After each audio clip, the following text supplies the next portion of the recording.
Afrique émergente, Afrique convoitée, l'Afrique est au goût du jour avec ses taux de croissance qui avoisinent les 5%.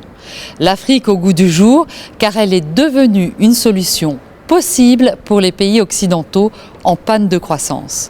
Les enjeux n'en restent pas moins grands pour les 54 pays d'Afrique. Infrastructures, énergie, télécommunications, éducation et surtout paix. Autant de secteurs où des investissements colossaux sont nécessaires. Une nouvelle ère semble engagée dans les relations Nord-Sud. Les forums économiques sont de mise, comme à Berlin. Henri Désiré, votre regard? Le moins que l'on puisse dire, c'est que l'Afrique est au goût du jour en ce moment et que ce type de rendez-vous est important à un moment où on assiste effectivement à une croissance importante sur le continent. Et on sent quand même, en dépit de ce qui peut se passer ailleurs sur le continent européen, qu'il y a une réelle volonté de raffermir les liens, ce qui explique d'ailleurs la thématique de ce rendez-vous de Berlin, qui est effectivement de pouvoir développer de nouveaux partenariats dans le cadre d'un changement que beaucoup d'ailleurs sur le continent africain appellent de leur vœu. Dans le cadre d'Afrique Continent of Opportunity, cette année, le pays invité d'honneur est la RDC. Le Premier ministre Matata Ponyo Mapon a fait le déplacement jusqu'à Berlin. J'aimerais commencer par remercier les organisateurs de ce forum pour m'avoir invité à participer à cette importante rencontre pour un dialogue sur la vision allemande pour le développement de l'Afrique. C'est ici l'occasion pour moi d'insister sur le besoin réel, à mon avis, de l'Afrique tout entière. L'Afrique, comme l'a souligné le ministre allemand tout à l'heure lors de notre entretien, l'Afrique a besoin de la paix, pour se développer. Il nous faut donc créer de la valeur ajoutée en construisant des industries dans les domaines clés comme l'agriculture, secteur à forte intensité à main-d'œuvre, pour espérer absorber une masse importante de la population active. Transformons nos minéraux sur place en Afrique avec la collaboration d'un pays à forte technologie comme l'Allemagne et nous allons anticiper les conflits armés en Afrique. L'acquisition de nouvelles technologies ainsi que l'expansion de leur application pour la création de nouveaux produits à haute valeur ajoutée constitue le chemin par excellence pour garantir une croissance économique soutenue et partagée en vue de la réduction de la pauvreté dont souffrent la plupart des ménages africains. L'Allemagne est à mesure d'accompagner le continent africain dans son effort d'émergence. En effet, une coopération axée sur les progrès technologiques, le développement humain, la bonne gouvernance et la paix permettra à l'Afrique d'accroître sensiblement sa productivité et offrir sur le marché international des produits et services à valeur ajoutée élevée. Le dynamisme que montrent les économies africaines aujourd'hui peut constituer un marché important pour les entreprises allemandes. Un tel alignement est capable de donner à l'Allemagne une source solide de croissance dans un environnement mondial caractérisé par un ralentissement des activités de production. En dépit de la conjoncture internationale peu favorable, les économies africaines parviennent à réaliser des performances macroéconomiques remarquables.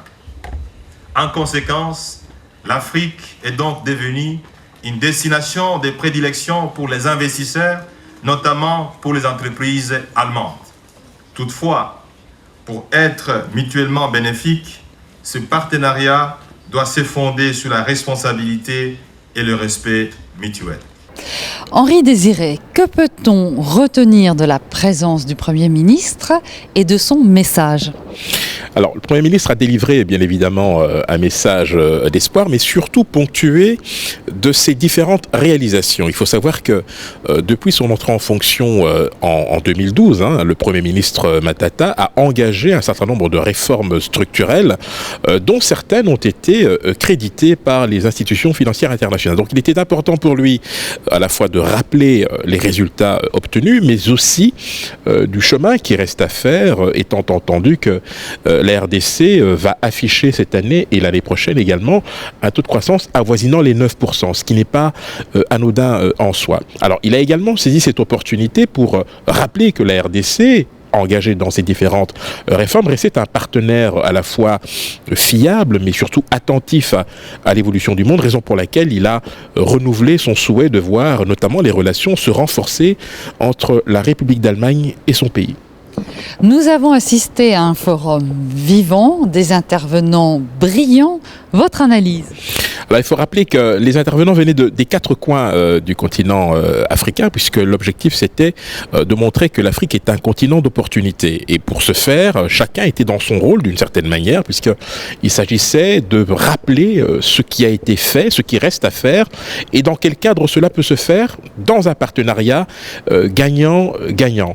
Il est vrai que la RDC était l'invité d'honneur, ce n'est pas anodin, je l'ai rappelé tout à l'heure, un taux de croissance qui va frôler les 9%, bref, un exemple de dynamisme économique, même si on sait qu'il y a encore pas mal de chemin à faire à ce niveau-là. La tonalité générale était plutôt à l'optimisme.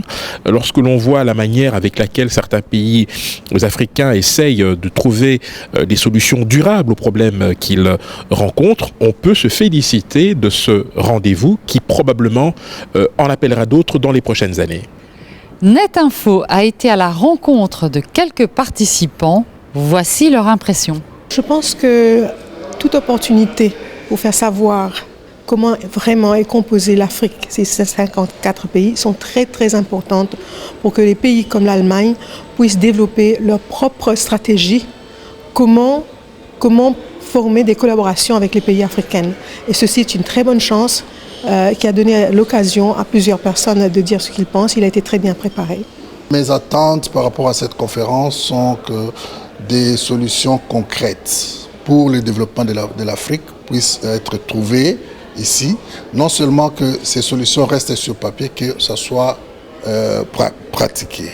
C'est-à-dire, mon plus grand souhait est que l'aide soit beaucoup sur l'éducation. Parce que sans éducation, le développement est bloqué. Et si aujourd'hui, nous commençons à éduquer nos enfants, à comprendre à aimer leur pays, à comprendre de ce qu'ils sont, à comprendre l'Afrique, à comprendre que la richesse de l'Afrique, c'est pour les Africains. Nous pensons que l'Afrique va se développer. Nous ne sommes pas des génies. Nous avons eu certaines conditions qui étaient à notre avantage. Je vous donne par exemple tout simplement notre condition géographique qui était peut-être à l'époque un problème de communication, la mer, mais aujourd'hui c'est une barrière naturelle qui nous protège de bien de choses que nous n'avons pas en Afrique. Nous avons eu en Afrique des bordures qui ont été faites à la main par des traits de crayon après l'ère coloniale. Donc ça, c'est un avantage, ça nous a permis de nous développer en paix. Un autre aspect qui m'est très important, c'est cet aspect que le Premier ministre a bien dit, que les gens comprennent que l'argent de l'État, ce n'est pas de l'argent privé. Il l'a dit. Nous devons privilégier l'intérêt de la nation et pas l'intérêt privé. Il y a beaucoup de choses qui sont faites dans un si petit pays par certaines personnes individuelles qui ont une passion et une vision. Et nous avons eu des hommes de cette trempe. Nous sommes aussi un pays de plusieurs cultures qui sont habitués à vivre ensemble. Vous avez pratiquement toutes les religions qui existent. Je suis moi-même un produit de plusieurs races et je trouve que c'est quelque chose qui a aussi contribué à une paix qui est absolument nécessaire pour le développement d'un pays. Nous vivons ici depuis longtemps. Nous connaissons comment les Allemands réfléchissent. Nous connaissons ce qu'ils veulent. Nous parlons leur langue. Et en collaboration avec eux, dans beaucoup de domaines, dans le domaine de l'énergie solaire, dans le domaine de l'éducation, nous savons, nous travaillons avec eux ensemble et nous pouvons nous mettre ensemble. On a touché beaucoup de thèmes d'importance, comme l'éducation par exemple, et je crois qu'on a eu une impression nouvelle du partenariat et de la coopération entre l'Allemagne et l'Afrique et les pays d'Afrique. Henri Désiré, nous arrivons au terme de cette journée. Que peut-on en retenir ? Ce qu'on peut en retenir, c'est que l'exercice valait largement la peine d'être tenté. Le ministère allemand de la coopération économique et du développement a mis les petits plats dans les grands pour aller à l'écoute des pays africains qui bougent, et singulièrement la RDC. Comme je l'ai dit tout à l'heure, il s'agissait réellement d'un moment, je dirais pas de vérité, mais où il était possible de se dire les choses en face, mais dans un cadre de partenariat mutuellement profitable. Et je pense que c'est ça le maître mot, partenariat pour le changement. Voilà, c'était notre reportage depuis Berlin. À très bientôt sur netinfo.tv.